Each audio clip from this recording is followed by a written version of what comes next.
Yucatan cuisine is very different from the rest of Mexican food, mainly because we cook without spicy peppers into the main dish. Or we have spicy peppers in it, but it's in a sauce in a side.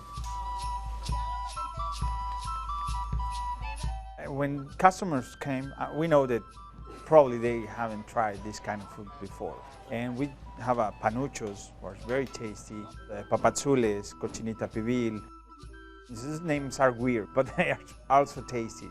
You like the fish tacos, sir? We like to talk about what we do, how we do it. The effort that in the kitchen is done to bring this plate to the table. My mom, she started to create their own recipes with the traditional way to do it and some new things. And she's very picky. She's always it's like police in the kitchen.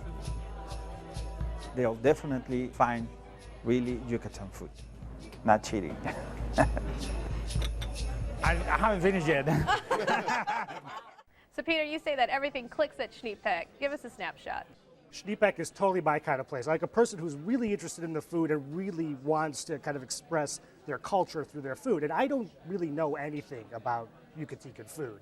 I mean, Chicago is a great place for regional Mexican food, but the Yucatan is underrepresented. As far as I know, there's only 2 restaurants in the city that do it, and Xni-Pec is one of them. So when I found out about the place, I said, well, let's go check it out and see what's brewing there.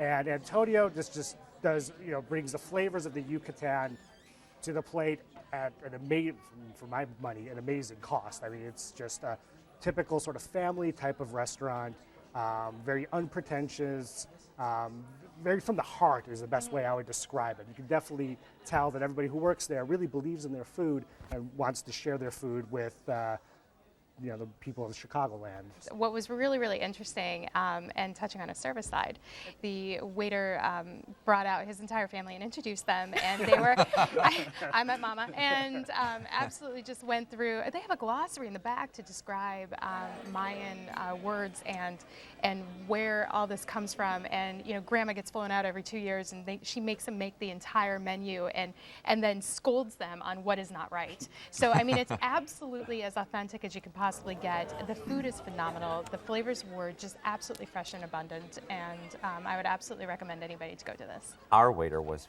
fantastic. He came up to our table, and he introduced himself, and he asked us if we were familiar with their food, or if we'd ever been there before. We said no, and he completely took his time, walked us through the Yucatan and how they have access to fruits and vegetables and fish.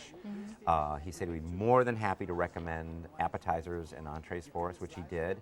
We had a lot of questions. He answered them. He was fantastic. Now, it says you're of Mexican descent. Correct. Now, how would you say the food of the Yucatan differs from, say, other parts of Mexico that maybe more familiar with? I was very pleasantly surprised that there was an abundance of fruit and vegetable in our food. I had the sautéed pork, which were like 2 very yellow, bright strips of pork. And there was the rice and the beans, but on the side, for almost the larger part of the plate, there were roasted small tomatoes. I had broccoli. I had, it was so colorful. It was like one of the most beautiful plates I think I'd ever seen. What y'all think of the Xni-Pec salsa that gives the restaurant its name, which I guess it's supposed to be so hot that it makes your nose run like a wet dog's nose, right? Yeah, basically, as Antonio's more than happy to explain to you, Xni-Pec means the nose of the dog, and it's so called because it makes your nose kind of run. That's not even really the hot salsa. That's just that's the table salsa. Did you order the hot sauce? Oh yeah, I'm a fiend for hot stuff, so I really love that stuff. But the Xni-Pec it's almost like the way he does it, it's almost like a pico de gallo except with habanero, and instead of lime, he uses naranja agria, which is either sour or bitter orange, depending on how you want to translate it. I can just eat gallons of that stuff. It's pretty hot. I don't think it's really that hot. The hot I'll tell you, I love hot food. And when I eat sushi, I actually like to eat a lot of wasabi, like to the point that I'm crying. Yeah, but I love it's a different kind of hot than wasabi. Well, I was like, you know what? I'll be the judge of this. And I took a big scoop of the salsa, and I waited about maybe 4 seconds. and then my eyes started to water, and then I started sneezing, and I loved it. I loved it. Xni-Pec I started sneezing, and then my friends were laughing at me because I was like, I'm the tough guy and I can take hot, and it was great. I thought it was great. So Sarah, what did you eat? Well, we started off, we asked our waiter, who I believe was Javier, we asked him what he would start off with, and he started us off with Yucatan Mayan tamales, which were just phenomenal. I also then had the tilapia with the coconut cream sauce on top with, again, beautiful roasted vegetables. Great. Wonderful, and a really, really nice rice. And overall, I mean, it was just incredible. And pair that up with the margaritas, I mean, we couldn't even get to dessert. We were so full. Peter, what are some of your favorite dishes? Well, the cochinita pibil is the main reason to go there. I mean, it's basically slow-cooked pork. Kind of think of it as a sort of Yucatecan version of pulled pork or something like that.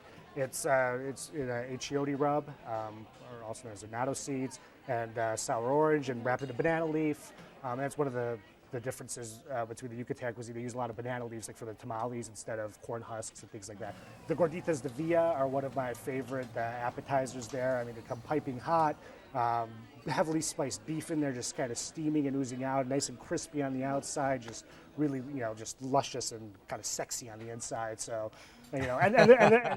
I like my food a lot. We have to talk about the bell, right? Oh yeah, that's right. There's the bell. Everybody rang the bell when they left. That's right. Everybody did. I didn't. Wow, really? Tell us about the bell. Yeah, if the food is good, I mean, he's got a bell there. He kind of Antonio uses it to kind of encourage his staff. If the food's great, like right out the front door, there's a big old bell. You're supposed to ring it just really loudly to let everybody know that you had a good time and the food was good. All right, so Peter, you selected Xni-Pec. Give us a summary. If you like Mexican, want to try something a little bit different from the Yucatan, true food from the heart, affordable prices, Xni-Pec is the place for you. All right, Seth?